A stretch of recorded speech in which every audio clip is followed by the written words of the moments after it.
Cool. So hi, everybody. I'm joining you today from Perth, Western Australia, the lands of the Whadjuk people, the Noongar Nation, where we've just entered Barak, the first season of the 6 Noongar seasons. And this is the summer season and the burning time. And so I'd like to pay my respects to their elders, past, present, and emerging, and extend those respects to the traditional owners of the lands that you're joining me from today. So like Vlad said, I'm going to talk today about integrating TIMA-SEM mineralogy with hyperspectral data to try and kind of upscale some of those observations we're making on the micron scale. So Jim's already given a bit of an introduction to the Cloncarry team, but we're a part of the larger CMR discovery program. And in this particular piece of work, I'd like to acknowledge Tobias, Renee, Tina, and Bobby, who's actually not a Cloncarry Metal member, but helped quite a lot with this. So just a quick outline, I'm going to give a quick introduction on kind of this whole ore deposit studies, exploration tools, talk about hyperspectral mineralogy, and IOCG systems mineralogy and how those relate, and then give an example showing minerals of the nation at Ernest Henry. So building on everything you've just heard from Tobias about how you can take that TIMA-SEM and hyperspectral and kind of use them together, and then just look at kind of how you might upscale that beyond that, the quick summary. So a large part of this Cloncarry project work has been around really detailed ore deposit studies, which are really critical for understanding key mineral trends or vectors in your ore deposit, textures, things like that. And so you use these really high resolution data sets to get as close as you can to the truth, the mineralogical truth, and understand the processes around that. But it's not always practical to take a TIMA into the field. And so we need a more field-friendly way to get at least a proxy or a measure of some of those parameters. So for mineralogy, which has been shown through Tobias's work to be one of the kind of key zonations around the Ernest Henry deposit, the only kind of field-friendly mineralogy tool we have is spectral data. So that's kind of that, I guess, link we're trying to make today. So I promise I'm not going to show any spectra. This is it. So for those of you that are less familiar with hyperspectral mineralogy, basically it gives you presence and absence and relative abundance of minerals and mineral groups in your sample. It can tell you about mineral cation composition and things like crystallinity, water content bonding, because those all affect the spectral feature, the spectra that you get back. And in the very, very simplest form, you've got a light source interacts with your sample. It is some of that energy is absorbed, reflected, and that depends on the composition of your sample. It gives you a characteristic spectra.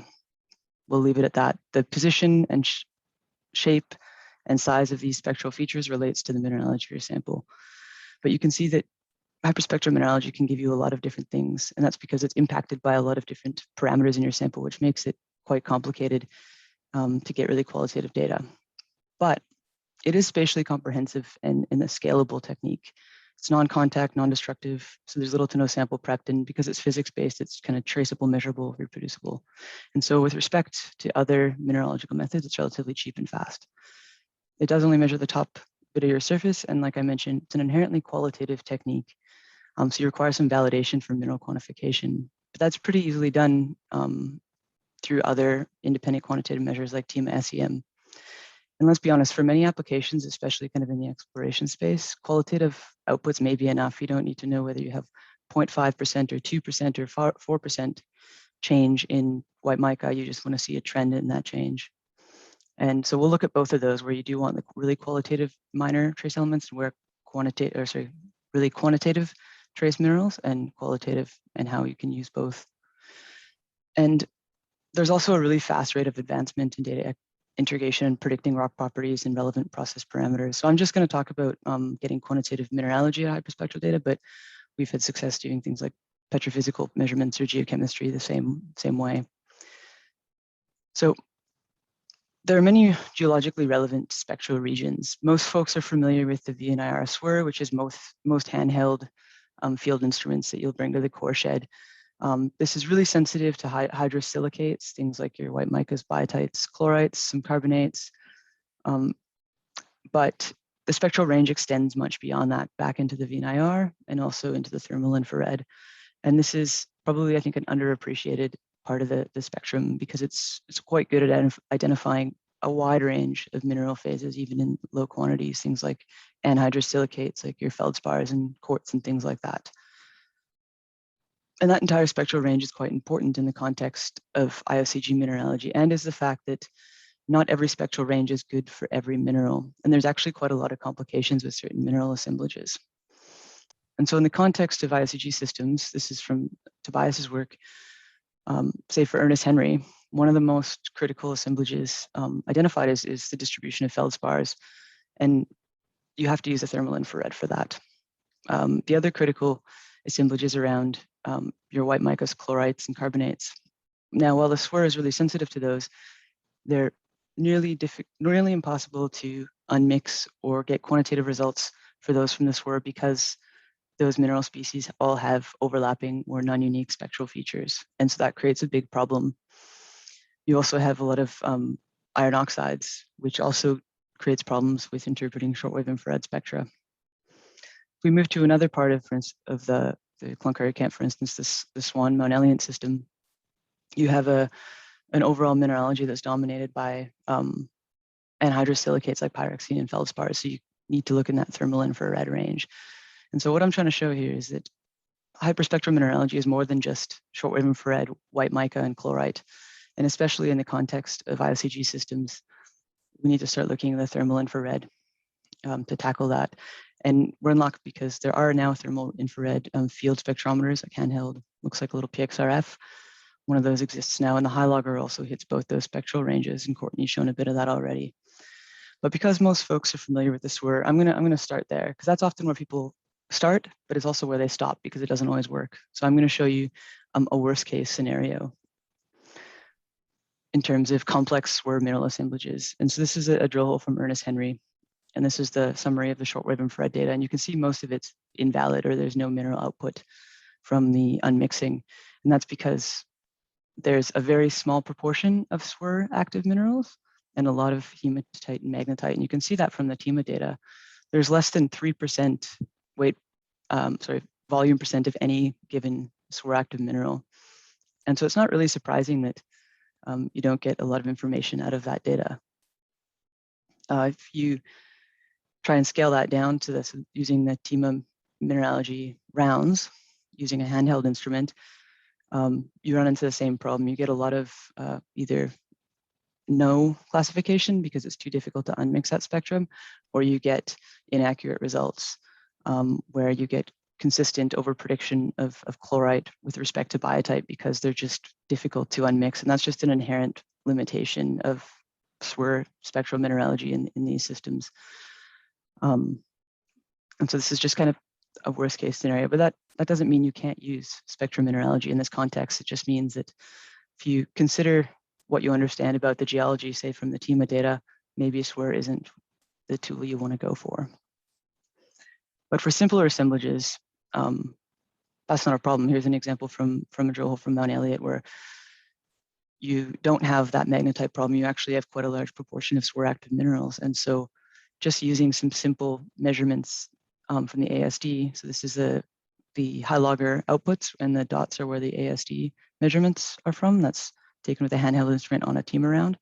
Just using 3 or 4 points here, you can use a simple spectral parameter to vector in or out of the ore system, just looking at biotite and white mica composition.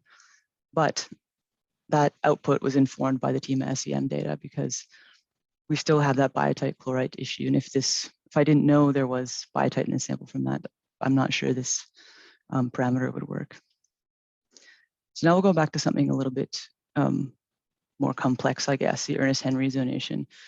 And so Tobias has described to you this hydrolytic alteration and how important it is in vectoring towards the system and understanding the system. But can we reproduce these TIMA measurements using spectral measurements, knowing that these are quite spectrally active minerals?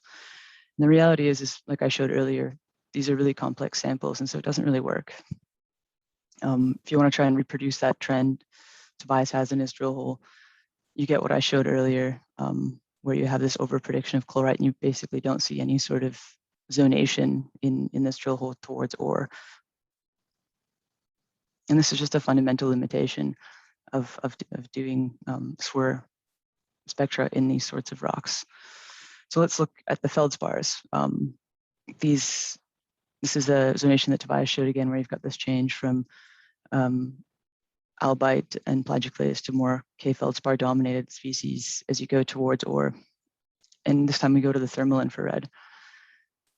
And in the high logger data, which is over 100,000 measurements, it actually doesn't look too bad.